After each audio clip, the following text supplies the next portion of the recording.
Okay? Okay. Pasok mga suki. Magandang araw sa atin lahat mga kababayan. Sa amampanig kayo ng daigdig naron. Ito na naman ang inyong nag-iisang political analyst. Habang tumatagal, lalong sumasarap. Badong Aratilis po. Okay. Ang dami pong kaganapan kahapon. Ito po. Nagsabong po ng pananaw o na meron pong mahuhuli tayong nagsisinungaling dito po sa dalawang pangunahing personalidad ng na maaari nating matawag na mga mastermind sa mga pagkakadakip kay Tatay Digong, no? Nakikita po natin ngayon na sila po ay yung isa tumatanggi, yung isa umamin na nakipag meeting sa ICC, no? Ito pong dalawang personalidad na to ay sentro po to ng usapin diyan po sa pagkakadakip ni Tatay Digong. At ngayon po nalalantad na sa atin kung ano talaga ang kanilang angalis, taga-angal. Unang-una po ay talagang kitang-kita po natin yung galaw ng gobyerno. Hindi po to purely ay kagagawa ng ICC. Pati po tong mga pagbibuild up ng kaso kay Tatay Digong ay may kinalaman talaga, no? Si Remulla DOJ secretary at that time. Ito bang lahat ng ito DOJ Remulla, ito ba yung premyo mo, yung pagiging ombudsman ngayon? Sana naman ngayong ombudsman ka, natutuwa kami sa iyo dahil inamin mo na ikaw ay nakipagpulong nung ikaw ay DOJ. Sana naman ngayong ombudsman ka, pumarehas ka na. Nakuha mo na ang gusto mo maging ombudsman para naman na matuwa kami sa iyo. Okay. Ngayon natuwa kami dahil napabulaanan yung sinabi ni Trillanes, no? Sino sa kanilang dalawa nagsasabi ng totoo? Yung isa nagsabi walang pulong na nagaganap, yung isa naman po umamin. Okay, pag-uusapan din po natin ang iba pang balita, yung mga bago po mamaya, kung hindi ako nagkakamali, mamaya po yung part 2 ng impeachment proceedings nito pong kay BP Sara. Okay. Pag-uusapan din natin, ito po, nagsabi po ang PNP chief ngayon. Sabi po ng PNP chief sa sinabi ni Kaufman, bigyan mo kami ng data and we will ensure that these vigilantes will get punished. Give us the data and we will ensure that these vigilantes will get punished. Okay. Meron pag-usapan din po natin. Ito po si Rizon Tiveros. Aba, ang kapangyarihan pala nito ng Rizon Tiveros, pinatitigil niya na. Pucha, makinig kayo kay Rizon Tiveros. Yari kayo dyan. US at Iran. Pinatitigil na ni Rizon Tiveros. Ang gera. Ang tindi At iba pa po balita. Bahala na kung anong oras tayo abutin. Yan po ang mga pag-usapan natin at iba pang balita. Pero bago yan, kung bago ka pa lang dito sa ating channel, wala tayong magagawa. Bago ka pa lang. Kundi mag-subscribe ka na, pucha, para makapag-comment ka. Yan po ang mga pag-usapan natin. Talakayin na natin kagad. Eto na kagad. Wala nang intro-intro. Pindot na. May intro pa rin. Okay. Pag-usapan na natin to, no? Ito pong kay Trillanes versus Remulla. Ito po i-recall lang po natin Ang sinabi po kasi ng 18 ex-Marines, nabigyan po nila ng $2 million. In fact, sila pa po ang nagpapalit, no? Sila pa po ang nagpapalit mula peso papunta ng dollar binigay nila kay Trillanes para po sa ICC, gastusin sa ICC. Ayan po ang malinaw, no? At bilang patunay po, meron din daw silang personal na kaalaman. Hindi ko po alam kung paano po nila nalaman na talagang may mga pagpupulong tong mga ICC bilang patunay kasi kinakailangan may circumstansya bakit sila magbibigay. Dahil yun na nga, no, narito po yung ICC nakatira sa mga hotel. Tapos nakikipagpulong kay Trillanes at saka dito kay Boying Remulla sa residence mismo ni Boying Remulla.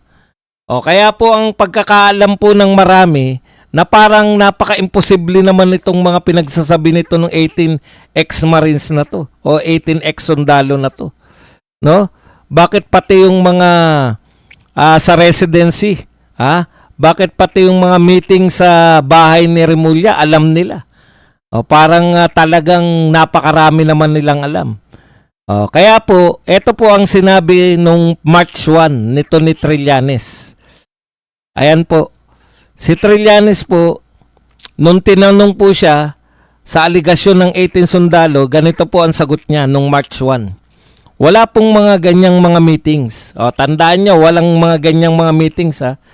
Ito kasi yung tungkol sa umano'y sekretong pagpupulong sa mga ICC investigators.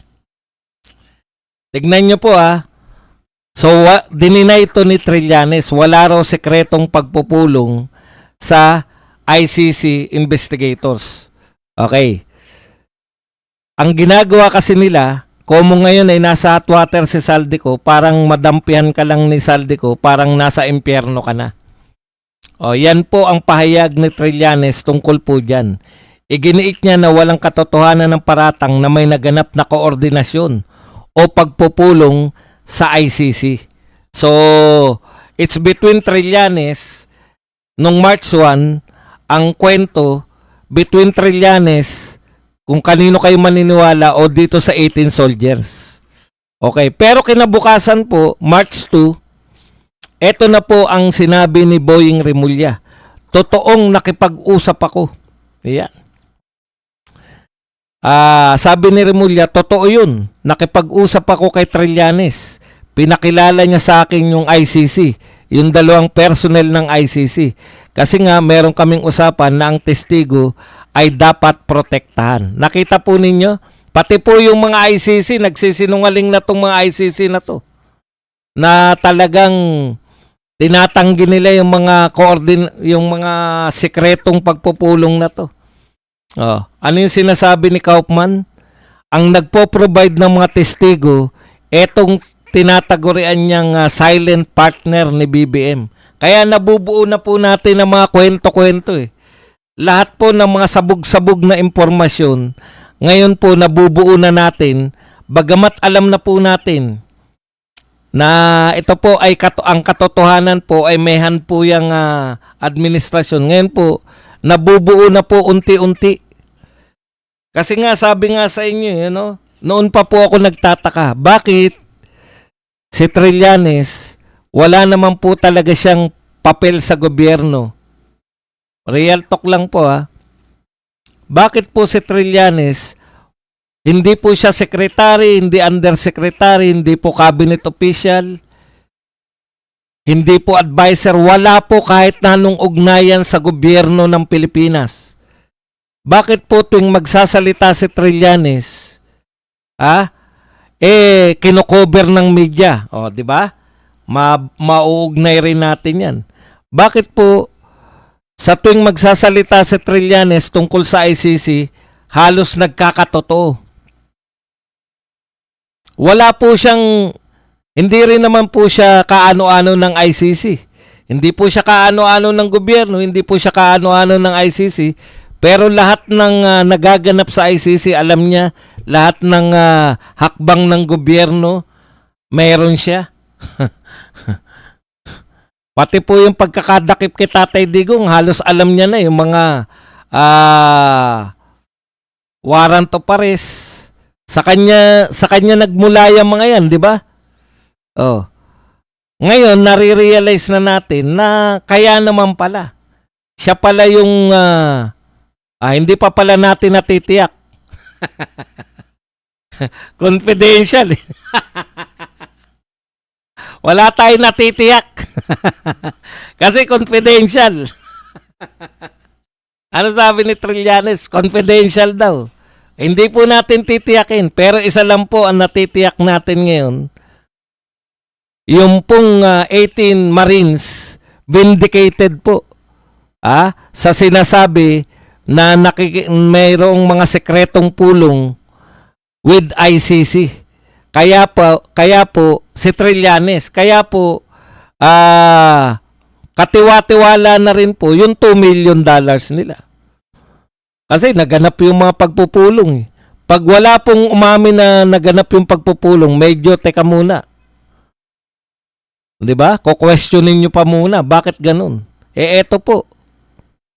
Malinaw na may mga nagaganap na pagpupulong, lumilinaw na rin po na tama po yung na maaring tama po yung sinasabi ni Kaufman na pinoprovidean lang po. Sa usapan po na yung ICC, hihingi sila ng kung ano yung gusto nilang uri ng testigo, may magpo-provide po dito sa Pilipinas. Walang kahirap-hirap. At may allowance pa sila. Kaya po yung ICC proceedings na yan, talagang kaduda-duda na po yan. O isa pa pong malaking question sa ICC. Kayo po create, ang primary task po ninyo, mapigilan yung mga war crimes. War crimes. Ngayon po may gera. Wala kayong time mag-imbestiga. Ni pahayag, wala po kayo. Daig pa kayo ni Ontiveros eh. ICC, wala kayo. Wala kayong kikilalanin namin kung sino man ang may kagagawan nitong atrocities na to. Yung mga napatay na mga civilian. Ito po malinaw na. Pag sinabi pong crimes against humanity, wala na pong lalaki diyan sa mga krimen ng digmaan. Missile, wala kayong sinasabi. Nakikialam kayo sa bansa na may bansa.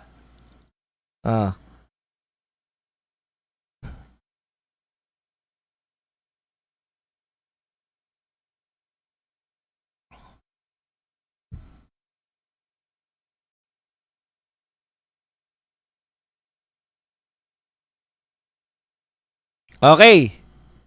Yan po. Ito pong mga panyanyari na to.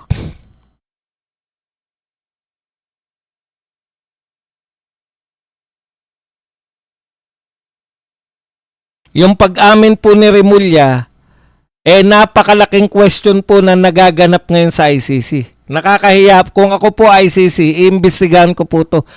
ICC, if you're listening, please translate. Mahirapan tayo mag-English. ICC, kung nakikinig kayo, yung reputasyon nyo po rito sa Pilipinas, nako-question po kasi nahihiya po ako para sa inyo. Naturingan kayong international court, naturingan kayong malaking korte. Pinagmamalaki nyo na international kayo, pero nadidikta na napapaikot po kayo ng mga politiko rito sa Pilipinas. Yung mga political persecution na hindi po nila kayang gawin, kayo po ang gumagawa. Di po ba? Akala nyo bugok-bugok ang Pilipinas, pero sa katotohanan po, kayo po napapaikot. Akalain ninyo, very local. Alam na alam po natin yan na iyan po ay labanan sa mga pagitan po ng mga Duterte at ng mga kanilang mga masugid na tagamuhi. Hindi po tagahanga, tagamuhi. Yung pong mga galit na galit sa Duterte, yun pong natatakot na pag ang naging presidente ay Duterte na uli, lahat po ng mga hindi masingil ngayon, Lahat po ng mga hindi maimbestigahan ngayon, lahat mo ng mga sacred cow ngayon na hindi pwedeng banggitin ng pangalan, ay tinitiyak po ng mamamayang Pilipino na magkakaroon ng katarungan. Lahat ng mga magnanakaw, lahat ng mga nagplat, lahat po ng mga nagplano para ipadakip si Tatay Digong, lahat po ng mga kasalanan nyo sa sambayanan, hahabulin kayo ng Vice President ni BP Sara. Huwag natin pangalanang si Marcoleta.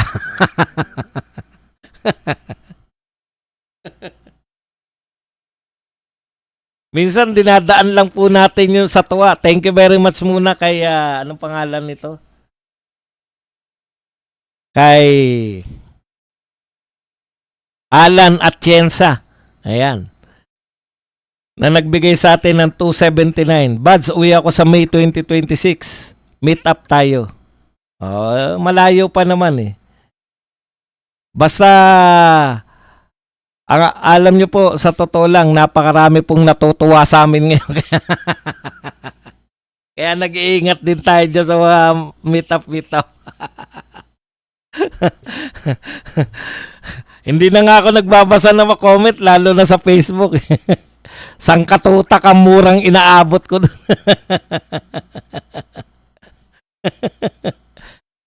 Tuwan-tuwa sa akin yung mga tao eh. Ewan ko ba kung bakit. Mahirap po talaga pag nagsasabi ka ng totoo. Okay. Ito po ang hindi lang po pala Trillanes versus Boying to, no? Trillanes versus Boying versus Boying. Kasi yung mga pahayag po ni Boying noon, ito po sa pagdinig ng Senado, sabi niya, we did not assist the ICC. We never had contact with them. The investigation that they conducted was through their own methods. We did not in any way assist them. O ngayon po, inamin niya po ngayon. So, wala raw silang contact. Yung paraan nila ng investigasyon ay kanila. Ngayon po, inamin niya na nag-assist sila. Dahil, ayan,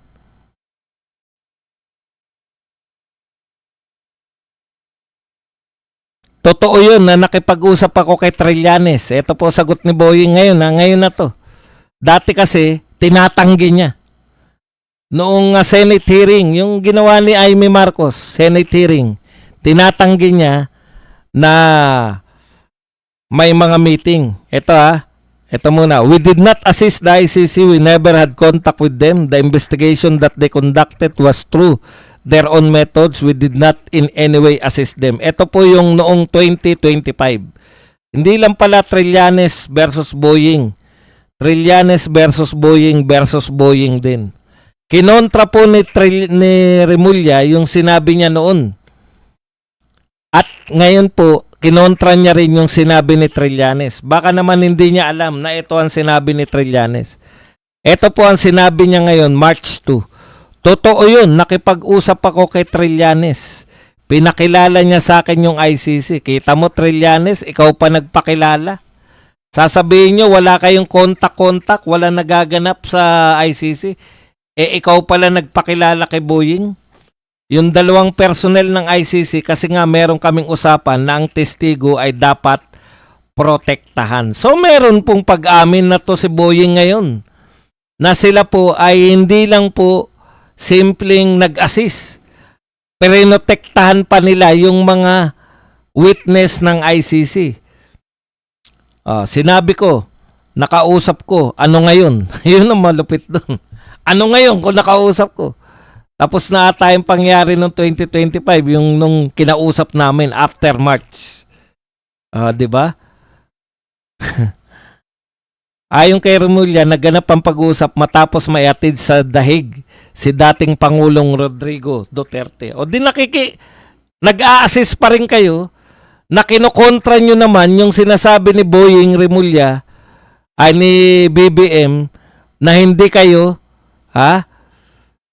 kinokontra nyo naman yung sinasabi ni BBM na yung gobyerno ay hindi po nakikipagtulungan sa ICC o hindi kinikilala yung ICC na may pirma pa si BBM. Pirmado pa si BBM. Hindi po natin alam kung ano po ang tawag natin dyan. Yan ba ay pagtatraidor sa sarili? Yung sarili mong pinirmahan. Kasi hiningan siya ni Sara Duterte ng patunay na hindi tayo nakikipagtulungan. Pumirma pa siya na hindi tayo makikipagtulungan. Yan yung sulat niya kay BP Sara. Ngayon, nalalantad na po ang katotohanan. Alangan namang alter ego po. Alangan namang hindi alam ni BBM yung ginagawa ni DOJ. In fact, ginawa niya nga ombudsman niya si DOJ Remulla dahil siyempre, mapagkakatiwalaan at siya po ay lahat ng pinagawa malamang ni BBM na nagawa naman ito ni Remulla. So malinaw na po yan, isa po sa kanila ang nagsisinungaling at kung tayo po ay papipiliin, dito tayo kay Remulla. Naniniwala po tayo na nakipag-usap po sila, nakipagtulungan po sila, yung gobyerno, dito po sa ICC. Wala pong kaduda-duda yan, no? Okay, punta na po tayo. Mamaya na po yung mga ibang katanungan, ha? Marami pa kasi tayong tatalakayin. Ito po. Aba, sa wakas, meron din pong malaking pangalan sa broadcast media, no? Na pinatulan itong 18 soldiers. Si Jessica Soho po. Maraming salamat, Ma'am Jessica. Sana ituloy-tuloy mo na to. Hindi naman namin sinabi na kampihan ninyo yung mga yung mga nagpapahayag laban sa gobyerno eh. Hindi po. I-cover nyo lang. Huwag nyo lang pong baliwalain. Kasi halatang halata kayo. Nag-press con sila, wala kayo.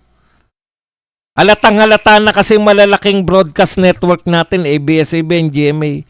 Mabuti naman, Ma'am Jessica Soho. Natauhan na kayo. Mataas ang tungkulin mo dyan sa GMA. Bakit hindi mo sabunin yung mga tauhan mo?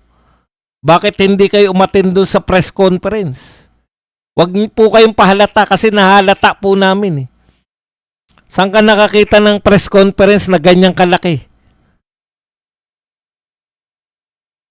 Tapos, ang naroon lang na may pangalan na media, SMNI, tsaka Net25. Halatang halata kayo. Halatang halata naman kayo. Pero mukhang gusto nilang bumawi, no? In-interview sila ni Jessica Soho. Ayan, hindi pa natin alam kung kailan lalabas yung interview na yan. Pero dito po sa balita, ito po ang sinasabi, no? Sa gitna ng kontrobersya na bumabalot sa kanilang isinumiting salaysay na naglalaman ng aligasyong may ilang matataas na opisyal at personalidad umanong tumanggap ng mali-malitang pera, diretsahan nilang sinabi na handa silang panindigan ng kanyang sinabi. Ito po ang panayam ni Jessica Soho na una nang lumantad sa Senado na si Orly Gutesa, ngunit ito muna ibinakbakan dahil dito diretsahan ang tanong ni Soho kung handa ba sila sa posibilidad na mangyari sa kanila ang parehong sitwasyon na babakbakan din sila. Ang sagot po ng sabay-sabay at walang pag-aalinlangan, yes ma'am, yes ma'am, hanggang kamatayan po. Yan, ilalaban po namin. Grabe tong mga ex-marines na to. Maraming salamat. At least kahit papano.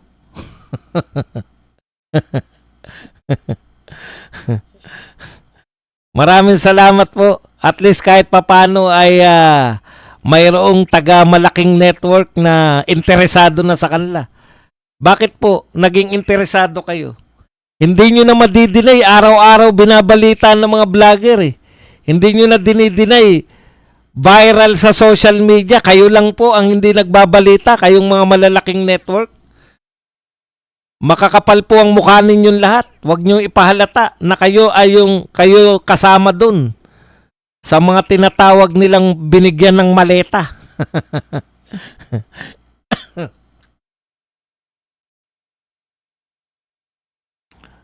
Okay.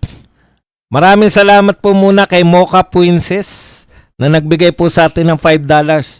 In short, nakinabang din ng ICC sa kinurakot na pondo ng flood control. Kung 2 million US dollars yan, nakadalawang maletang ICC representatives. Oh, di ba?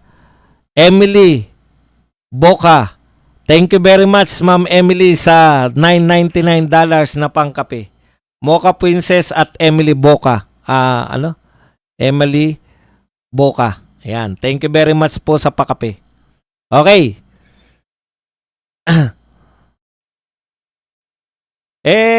Baliktad eh. Dati,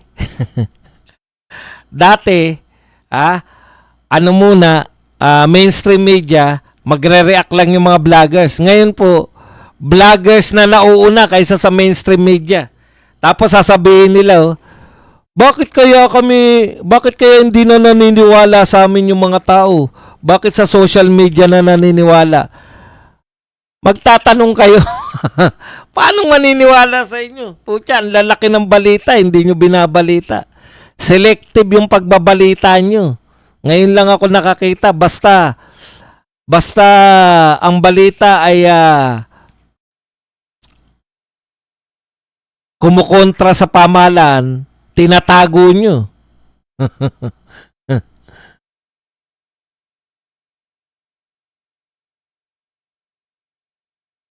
Okay, kaya yung mga denial na, yun pa lang, yung pagkikita pa lang with ICC, dinideny nyo na eh. Paano pa namin paniniwalaan yung 2 million? Napatunayan na nga namin na ngayon na mayroon talagang pag-uusap sa ICC. Kaya kapanipaniwala rin po yung pagtanggap ng ICC ng 2 million. Dahil same ano po yan eh. Ngayon, wala pong may gustong mag-imbestiga, di ba? Ngayon, pag wala pong nag-iimbestiga, bahala na yung tao kung sino paniniwalaan. Mas kapanipaniwala po yung 18 Marines eh. Pati nga po yung hindi nyo pag-iimbestiga, pinagdududahan na ng mga tao. Ano ang dahilan, Ping Lacson, kung bakit hindi ka nag-iimbestiga? Ito po ang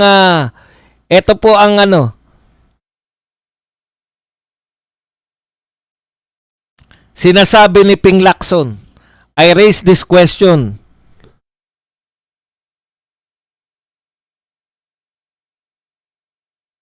Ano to? Nag-privilege speech ka pa? Nauna ka pa pala mag-privilege speech? Antindi mo talaga, Lacson.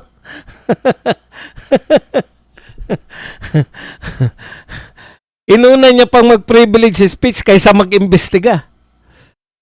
Tignan niyo po ang katwiran ni Lacson. Wouldn't convening a hearing effectively validate and dignify this information?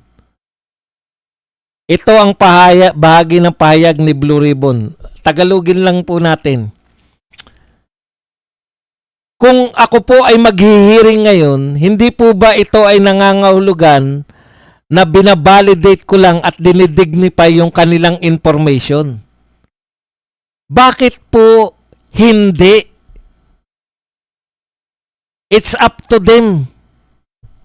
Kasi po, mayroon silang affidavit. Ang affidavit po, nangangahulugan po yan na totoo ang kanilang mga sinasabi. Yun po yun. Yan po yung meaning ng affidavit eh. Totoo ang aking sinasabi. Ikaw, palagay na natin, papipiliin. Yung taong nagsasabi na totoo ang kanilang sinasabi at sila po ay gumawa ng affidavit, o yung sinasabi mo na duda ka. Ano ang batayan mo ng pagdududa? Sila may batayan, nakita namin, nasaksihan namin. Kami mismo yung nag-deliver. Sila mismo yung nag-deliver eh. Hindi na po to hearsay. Yung mga sinasabi mo ng mga nauna na ayaw mong patulan. Ano na nga yung huli nito? Ayaw niyang imbestigahan dahil hearsay. Dumaan na muna kay kung kani-kanino. Di ba? Double hearsay, triple hearsay. Yung kay ano, yung yung kay Yusek Bersamin, di ba? Dahil hindi si Yusek Bersamin yung nagsasalita, ang nagsasalita si Erisi, tsaka si Tinyo, kaya sinasabi mo na double hearsay, triple hearsay. Kaya hindi mo imbestigahan dahil double hearsay, triple hearsay. Correct.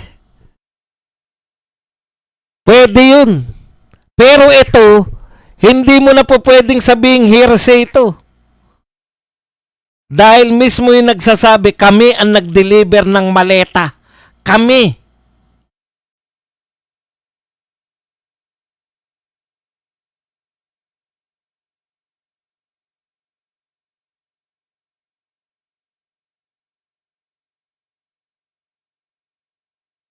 Hindi na po to hearsay. First person na, sila na po. Oh. Tapos, hindi pa po sila huminto sa pagsasabi lang. Hindi po sila nag-press con lang. Gumawa po sila ng affidavit. Pumirma sila na yan po ay totoo. Kung nakalusot ka kay Bersamin na hindi mo inimbestigahan, kahit marami nang nananawagan na imbestigahan mo dahil hearsay lang yan eh. In fact, hindi lang double hearsay, triple hearsay pa. Correct ka dyan, Lacson. Pwede mong ikatwiran yan. Ngayon, may affidavit, nananawagan sila na imbestigahan sila. Gusto nilang humarap sa Senado. Oh. Kaya ano sabi ni ano? Ano ba talaga ang trabaho mo? Protektahan yung mga taong sinasabi nitong 18? Lahat na po, sabi mo kay Gutesa, binaliwala mo yung testimonya ni Gutesa, yung kanyang panunumpa sa Senado, binaliwala mo dahil walang sapat na ebidensya, siya lang yung nagtuturo. Walang corroborating statement. Eto na yung corroborating, oh. Hindi mo na hinanap. Alam mo, Lacson, ang puna ko sa'yo noon, naghanap ka ng corroborative statement sa sinabi ni Gutesa. Ang puna ko sa'yo ngayon, ikaw ang Blue Ribbon eh. Bakit hindi mo ipatawag yung mga sinabing pangalan ni Gutesa? Hindi mo pinatawag. Ngayon, eto ngayon ang tanong. Kusa nang lumapit. Asan yung sinasabi mo na we will act where the evidence will lead us? Hindi mo na hinanap yung ebidensya, Lacson. Kusa nang dumating sa'yo. Kumbaga, sa droga, kusan lumangoy para magpahuli yung mga droga. Wala ka ng kahirap-hirap. Hindi ka na maghihirap. Nariyan na. Eto na po kami. Dala-dala po namin ang ebidensya. Meron ba kayong video? Meron po. Picture? Meron po. Patunay na meron po. Eto po kami. Kami po nag-deliver. Meron pang isang nagpatunay. Si Boying Remulla. Pinatunayan niya na totoo yung sinasabi namin. Ano pa? Ang hinahanap mo ngayon sasabihin mo, wouldn't convening a hearing effectively validate and dignify this information? Dapat mong i-dignify yan. Dahil sila, tinaya nila buhay nila para dyan sa statement na yan. Ito po.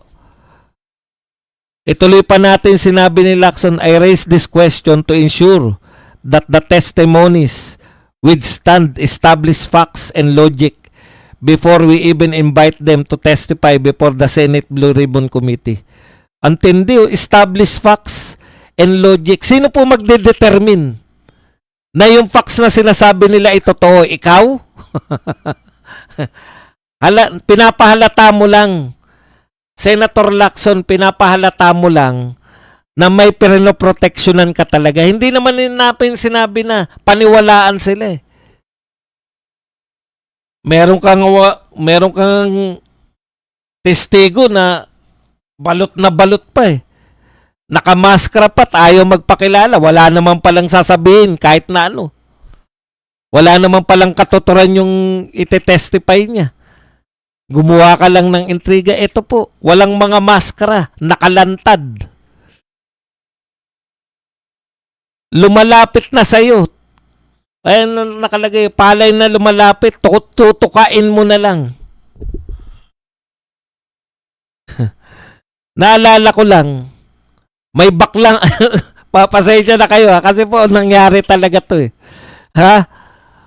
Naalala ko lang po, papaalala ko lang sa inyo sa Senado, meron pa kayo nalalaman dignify.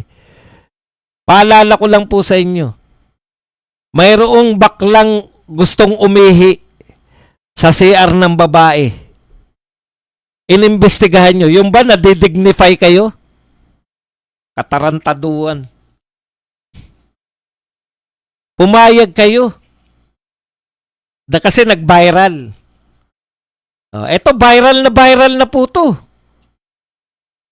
Siguro, kung merong mag-iimbestiga kay Mangusin, uunahin nyo pa si Mangusin na imbestigahan eh. Kaysa dito. Kaya lalo kang hindi nag-iimbestiga, Senator Lacson. Alam niyo po, paalala ko po sa inyo, no, ni Tito Sen. Isa na po kayong dalawa ni Tito Soto. Isa na po kayo sa mga pinakamatandang senador na aktibo. Sa totoo lang po, ano po pagkakaiba ng mga tumandang senador na senador pa rin?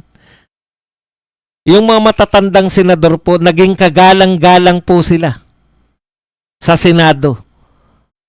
Parang statesman na yan. Bawat sabihin nila, ginagalang. Tumanda si Enrile, naging Senate President pa sa kaedaran niya. Pero kagalang-galang na po. Bawat bitawan ni Enrile, pinakikinggan. Maraming tumanda dyan, si Gunggona, tumanda po dyan sa Senado. Yung tatay nito nila Cayetano, sila Joker Arroyo, tumanda po sila na naging kagalang-galang. Si Raul Roco, hindi pa naman ganong katandaan si Raul Roco. Sa totoo lang po, kayo lang po ang tumanda sa Senado na medyo pinanggigigilan. Hindi ginagalang, pinanggigigilan pa rin eh. At saka it's too late na para umepal kayo ng ganito. Ang tagal nyo, senador, hindi namin kayo nakikita na ganyan kayo ka-kontrabulate. Kung kailan po kayo nagsitanda ni Tito Soto, tsaka kayo tumodo. Si Flavier, si Salonga, marami pong tumandang senador. Kayo lang po yung natatandaan kong tumanda na paurong. Kayo lang po yung matanda na isinusuka pa ng taong bayan. Dapat sa inyo, bawat salita nyo, ginagalang na eh. Sa totoo, di ba? Ang dami natin nasaksihan na tumanda na ginalang na sila dahil nung punong-puno na sila na wisdom. Kayo po napaka-obvious, para kayong hayok. Sa tingin nyo, wala nakakahalata na pinagtatakpan nyo yan? Hindi naman po sinasabi na kampihan nyo to eh. Kung hindi totoo yung sinasabi nila, eto na yung chance. Alam nyo po ba yung pagpirma mo ng affidavit? Perjury. Ang kaso mo. Pamemeke. Bakit ni isa sa mga bumanggit? Bakit wala po nagsampa ng perjury sa kanila? Hindi nyo po pwedeng katwiran na hindi nyo na lang papatulan dahil mali-mali. Hindi nyo lang papatulan dahil wholesale na sinungaling sila. Paano mo matitiyak na yung testimonya ng mga tao ay totoo o hindi kung hindi nyo sinasalang? Isalang mo yan dyan, makikita po ng tao. Kung gusto nyo patotohanan na nagsisinungaling sila, tanungin nyo lang. Once na matanong nyo po yan, at nagsisinungaling, mangungungo at mangungungo yan. Iba po yung natataranta lang dahil sa mga tanong nyo. Ganyan yung ginagawa nung investigasyon ng mga Quadcom tsaka Tricom at iba pa eh. Natataranta na dahil ang gulo ng tanong eh. Tapos sasabihin, contempt ka, hindi ko gusto yung sagot mo.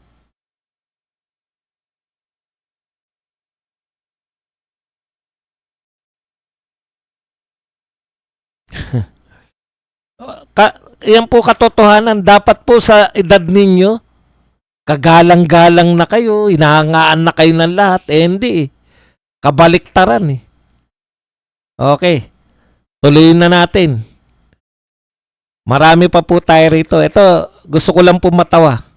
Asan na ba yung kay Risa Ontiveros? Ito, seryoso po to ha. Gusto ko po matawa pero seryoso tayo rito. Dito po sa panawagan ni Risa Ontiveros. Nakakatawa na dapat seryosohin natin. Okay. Kasi kitang-kita rito yung pagiging ipokrito nito ni Risa Ontiveros eh. Aba, may dumalawa pa pala. Ito po, sabi po ni Risa Ontiveros, Risa Ontiveros, pinatitigil ang gera sa gitnang silangan. Nakakatawa, di ba? Pinatitigil niya yung gera sa gitnang silangan. Ito po, sinugundahan pa na isa. Percy Sendanya, pinatitigil ang gera sa gitnang silangan. Ba, pareho sila na Percy ah. Mariin naming hinihikayat ang pamahalaan ng Pilipinas. Ay, pareho nga pala sila ng partido, no? Akbayan sila pareho. Mariin naming hinihikayat ang pamahalaan ng Pilipinas na makiisa sa pandaigdigang komunidad sa panawagan ng agarang tigil putukan at pagbabalik sa mesa ng negosasyon. Ang ganda ng sinabi. Ito naman, si Ontiveros naman, so urgent call, tigil putukan sa gera, sa gerang yan, bumalik sa negosasyon at pilit na pagkasunduan ng mga isyu ng nasabi ay dahilan daw kung bakit nangyayari ito. Antindi, no? Ano ang power mo, Risa Ontiveros? Na manawagan ng pigil putukan. Okay, ganito po Ito po, kaya ko po nasabi na ipokrito itong si Risa Ontiveros. Bakit? Kasi gera yun eh. Gera yun, ibig niya sabihin, tigil niyo yan, mag-usap kayo, magnegosasyon kayo. Yan po ang gusto talaga ng lahat ng tao. Ito po yung classic na sinasabi ko noon pa. Ang sabi ko noon, yung mga nagigerang bansa, di ba yung mainit po yung usapan dyan sa West Philippine Sea, sila Risa Ontiveros talagang yung gigil na gigil dito sa China. Sabi ko, alam nyo, swerte natin hindi tayo pinapatulan ng China sa mga sinasabi nyong masasakit. Kasi may mga bansa na nasa gera, kako. Ang pangarap lang ng mamamayan nila, sana matapos ng gera. Tayo wala tayong gera with China eh. Pero ang tindi natin, ayaw nating makipag-usap eh. Ayaw natin ng dialogue with China, wala tayong gera. Di ba? Yan yung sinasabi ko noon. Kaya sana wag mangyari sa atin. Ngayon, ang lakas ng loob nyo. Pinatitigil nyo yung digmaan. Nagkapatayan na dun. Ang daming namatay na leader ng Iran. Gumaganti ang Iran. Marami na rin namamatay. In fact, meron ng Pilipina namatay sa Israel. May napabalita na 3 sundalong Amerikano. Hindi ko alam kung sundalo, basta 3 Amerikano na rin napapatay. Imagine niyo, papatigilin nyo, meron ng mga nasaktan, meron ng mga gustong bumawi ng Iran, Yan yung sinasabi ko ng mga taong hindi marunong makaintindi. Pero dito sa Pilipinas, ni wala pa pong patayang nagaganap. Pinatatanggal pa lang po. Yung caricature. Yung caricature lang yung pinagtalunan eh. Caricature ni Xi Jinping. Wala pa po tayong mga missile na pasabog. Ni ayaw nyo makipag-usap sa China. Hindi po ba? Ganyan kayo ka-ipokrito. Alam nyo namang walang makikinig sa inyo dahil wala namang kayong Wala kayong bilang. Dito nga sa Pilipinas, wala kayong bilang dalawa eh. Ontiveros sa Sendanya, wala kayong bilang dito. Tapos alam nyo, caricature lang. Nagsalita lang yung China laban sa caricature ni Tariela. Pucha, halos isumpa nyo na eh. Ayaw nyo. Kita nyo si Erwin Tulfo, kahit papano, nakikipag-dialogue na sa Chinese Embassy. Ganyan lang po, dialogue lang. Lahat ng bagay, hanggat walang putukan, makipag-dialogue. Bakit kayo, ayaw nyo makipag-dialogue sa China? Wala pang ang putukan. Tapos kung magsalita kayo rin, tigil nyo na yung putukan na yan. Back to the board, table. Mag-usap kayo. Back to the negotiation table. Sa China nga, ayaw natin makipagnegosasyon. Dahil nakapagsalita sila laban sa ng masasakit. Masasakit na salita pa lang, ayaw nyo na makipagnegosasyon. Tapos ipapatigil nyo dun, nagkapatayan na.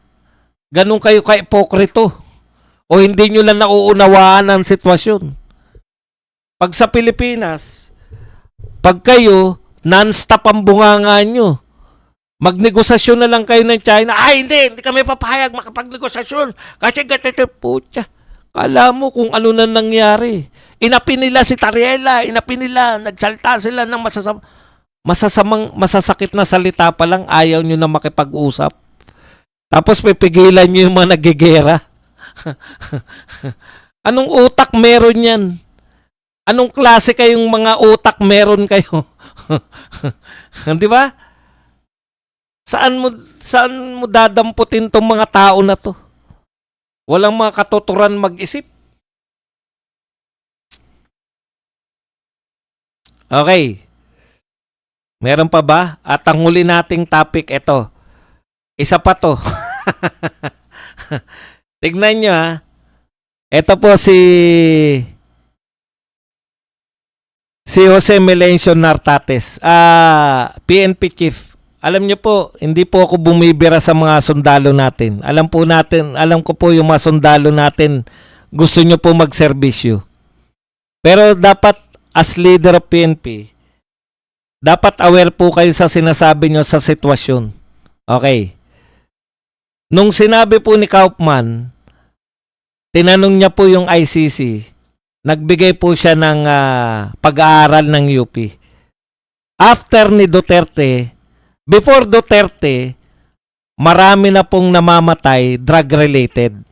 Yeah? Marami na pong namamatay drug-related. Duterte time, meron pa rin. After ni Duterte, mas dumami pa raw yung drug-related na pagpatay. Bakit hindi nag-imbestiga yung ICC? Di ba yun yung question niya? ICC po yung question PNP Chief Nartates. Wala po akong beef sa mga pulis. Gusto nga namin kayo, kakampi po natin yung mga pulis. Wala pong problema dyan. Hindi naman kayo damay sa politika eh. Gusto lang kayo idamay. Pero dapat, hindi po kayo kasama sa mga politika. Di po ba? O ngayon, etong kalaban ni Kaufman, kapwa abogado, labanan po to abogado sa abogado. ICC po ang pinag-uusapan. Nalilito po ko yata kasi kayo eh. Ang sabi naman nung katunggali ni Kaufman na abogado, teka muna. Sabi nung katunggali niya, kaya nga hindi nag-imbestiga ICC dahil yung kliyente mo umalis na sa ICC. So umalis na sa ICC, hindi na po sila mag-imbestiga. Tapos na po yun yung question na yun. Ngayon, dahil dito, mapagpatol po yung mga politiko natin dito, kinanana to si Kaufman. Yun po, usapang korte po yun. Ang point po ni Kaufman doon, bakit nga po specified na sa mga droga, sa mga patayan may kinalaman sa droga, na specify nyo na karumal-dumal yung panahon ni Tatay Digong. 'Di ba? Pwede namang vigilante yan. pwede naman ng mga ibang tao at hindi si Tatay Digong kasi legal yung utos ni Tatay Digong na war on drugs. Yun lang naman yung point doon ni Kaufman eh. O ngayon po, ito po ang sagot ni ni Nartates. Give us the data and we will ensure that these vigilantes will be punished. Wala pong kinalaman si Kaufman, bakit po magbibigay ng data sa inyo? Usapan po sa ICC yun eh. Abogado po siya ni Tatay Digong. Hindi po siya Pilipino, hindi rin po siya politiko. Nananawagan siya ng parusahan. Di ba? Kung gusto niyo po talaga ng data, sundan niyo lang yung sinabi niya. Sa pag-aaral ng UP. Puntahan niyo po yung mga nag-aaral sa UP, doon niyo po kunin yung data. Wala pong kinalaman si Kaufman dyan. Huwag na po kayong makiisa sa mga pagbira kay Kaufman. Di po ba? Ngayon, kung kaya nyo naman pala, tignan nyo kaya nyo naman po pala. Bakit hindi po nyo kunin yung data sa mga Pilipino na nagsuplong kay Duterte doon? Kunin nyo po. Kayo na po magkusa. Mukhang gusto nyo po magkusa eh. Yun naman pala, kaya nyo po pala. O, kita nyo po, ICC nagsasabi po yung PNP namin. Kaya naman pala nilang lutasin yung problema ng mga vigilante. Sinabi niya kagad, vigilante, di ba? Hindi naman po sinasabing vigilante. Oh, malay nyo po, ICC, vigilante din yung mga pumatay dyan sa mga yan. Hindi po ba? Maganda po itong sinabi ni PNP Chief Nartates. Saludo po kami sa inyo. Ang ibig sabihin po niyan, kaya po ng PNP lutasin yung mga problema na yan kung nakarating lang sa kanila. Katulad po, bibigyan ko kayo ng halimbawa. Nakarating po sa kanila yung kaso ni Kian, di ba? May nahuli po, kabaro pa nila, nahuli nila. Nabigyan ba ng hustisya? Nabigyan po ng hustisya. So umiiral po, hindi, ano po ang ibig sabihin niyan? Kapwa pulis, kung nagkasala, huhulihin po ng kapwa pulis. Kung may court order. Tumanggi po ba yung mga kapulisan? Nahulihin yung mga gumawa ng krimen kay Kian? Hindi po. May court order eh. Umiiral ba yung korte sa Pilipinas? Opo. Bakit naroon sa ICC? Si Tatay Digong. Yan po ang kinakailangan sagutin ninyo. In fact, may dalawa tayong pangulo, dating pangulo na napakulong. Pero, syempre, kaya hindi nyo dito nililiti si Tatay Digong dahil ayon na rin kay Justice Tiam, dating Supreme Court Justice. Dito kasi sa Pilipinas, hindi po, sa madaling salita, maabsuelto po si Tatay Digong pag dito kayo nagsampa na reklamo. Kasi po dito, direkta po, dapat may direktang evidence. Na inutos ni Tatay Digong, kunwari ito namatay na to, direkta siya nag-utos niyan.